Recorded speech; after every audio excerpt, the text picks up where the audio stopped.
Hey guys, how's it going? Well, kind of an interesting situation. I'm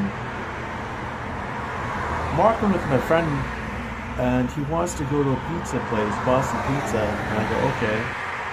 And I worked all day on my feet, standing all day, and I'm walking, and I'm saying, well, where is this place? And he goes, oh, it's just around the corner. And so I say, well, wait a second. So I Google it on Google Maps, and it's 2.5 kilometers away, and I'm not walking 2.5 kilometers. So I said, okay, well, I don't want to go any further. He goes, well, okay, I'll see you later. And he says, I'll come back. He thinks it's just around the corner. He doesn't believe me that it's 2.5 kilometers away. So I told him, okay, see you later. So I'm waiting. I'm sitting at this bus stop, and he's going to be walking a long time because there is no Boston Pizza to where he's going. He's the kind of guy who doesn't own a smartphone, so he doesn't want to get brain cancer, I guess. Anyway, so I'm on the middle of this busy street, sitting at this bus stop, and I'm about probably 2 or 3 kilometers. I've already walked this far, 2 or 3 kilometers, so I'm just going to wait. Well, as you could tell, that was very noisy. I was doing that Q&A on the street, and it just wasn't going to work. I looked at the video afterwards, and it was really a loud street and annoying, and it wouldn't be a pleasant video to watch. So I decided to do it again, but this time inside my van. So what I'm doing right now is I'm making insulation. What we have here is a whole bunch of little tiny bits of polyiso. And you're saying, what else, Mitch? Why are you doing that? Well, why I'm doing that is because I have all these pieces like this.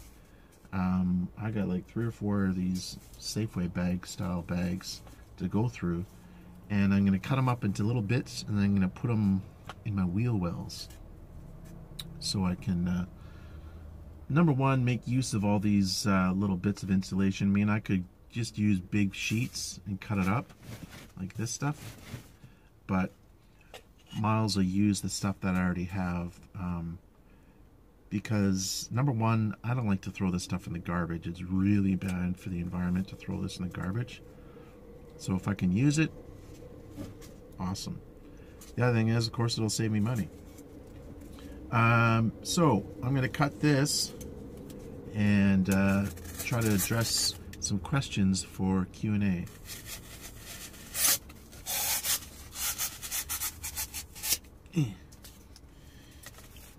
Please, no criticism of my cutting. I'm not an expert cutter. So, Q&A, let's see.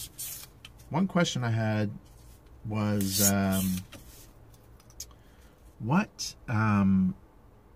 why did I decide to get a low-top Chevy Express cargo van rather than a Sprinter or a Transit or anything like that? Those style vans. ProMaster, I guess, would be another one. Is that noise annoying? My apologies.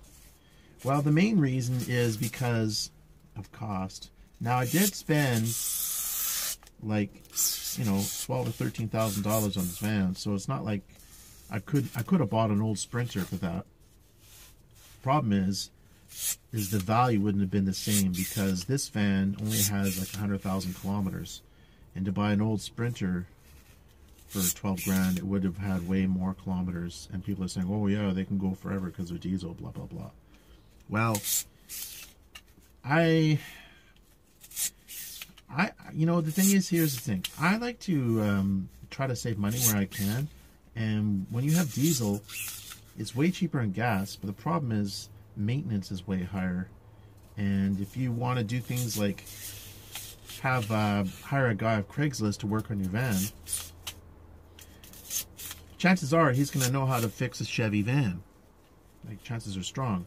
But chances are, give him a diesel and it's a whole new kettle of fish, and he's going to have more difficulties and take more time doing it, and in the long run it's going to cost you more money. Plus, those diesel vans, like I know the Sprinters, German made, they have all these expensive tools that you require that most people don't have. In fact, even most shops don't have. So if say you're a mom and pop mechanic shop, it rhymes, didn't intend that. And then you got to buy a $400 tool for this one make and year of van. You have to ask yourself, is it really worth it to them to buy that tool? Or they just send the person along the way and say, sorry, we can't fix your van. So that's the main reason I kind of stay away from the Sprinters. Is I like to keep it simple. In North America, if I was in Europe, I think it would be a different story. I would seriously consider the Sprinter style. But being in North America, Canada specifically, it's always going to be a challenge, or it's going to be a bigger challenge to get the vehicle fixed. It's just like cutting vegetables for your Sunday afternoon dinner. Maybe Aunt Matilda's coming over and she's going to make it a potluck or something. In this case, we're not going to eat this stuff, are we? Okay, another Q&A question. What was the other one I thought I heard? Oh, this person was asking what do the Webasto or Propex heaters release carbon pollution into your van? And the answer is no. They vent outside. And he also asked, are the wave heaters and buddy heaters safer, or are there other alternatives that are safe? I believe the buddy heaters and the wave heaters are safe, but you have to have ventilation. That's the big thing. If you don't have ventilation, those propane heaters that are unvented consume oxygen, and what's going to happen is, if you don't have it open, humans require oxygen, you might die. Really important to have ventilation. Now, I've had the wave heater for 2 winters now, and you know, I'm still alive, so I don't really think it's that big of a deal. I'm gonna have a heck of a time cleaning all this stuff off the floor afterwards. This is what I do with my Saturday afternoon. Blah, blah, blah. Working on the van. Okay, another Q&A question was, how come you went back to a low-top van after a high-top, and what are the advantages of a low-top? Well, I'm a city guy, 100% city, and I have to drive a lot for work. So, having said that, the more that I can save money on gas, the better. And even though having a low top really doesn't save that much gas versus a high top, it does save a little bit. So it's kind of like the more you can accumulate different ways of saving miles per gallon, the better. So having the low top is one such way you can save. Now there are other ways as well, but that's the main reason for the low top. There are other advantages, namely if when it's really cold outside, a low top van is way easier to heat because all the heat doesn't go to the ceiling, which I've experienced, and so that's way better. And the other thing is, I find low top van, if you just have an ottoman or something with wheels on it, or an office chair that has wheels on it, you just roll around, and it's not that big of a deal. So that way, having a low top isn't that big of a deal.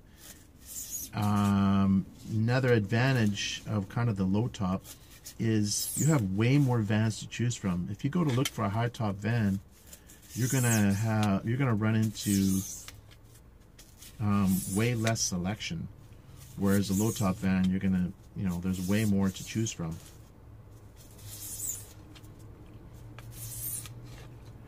Anyways, guys, those are some Q&A answers. I guess I'm gonna wrap it up there. Thanks for watching. Take care. Have a good night.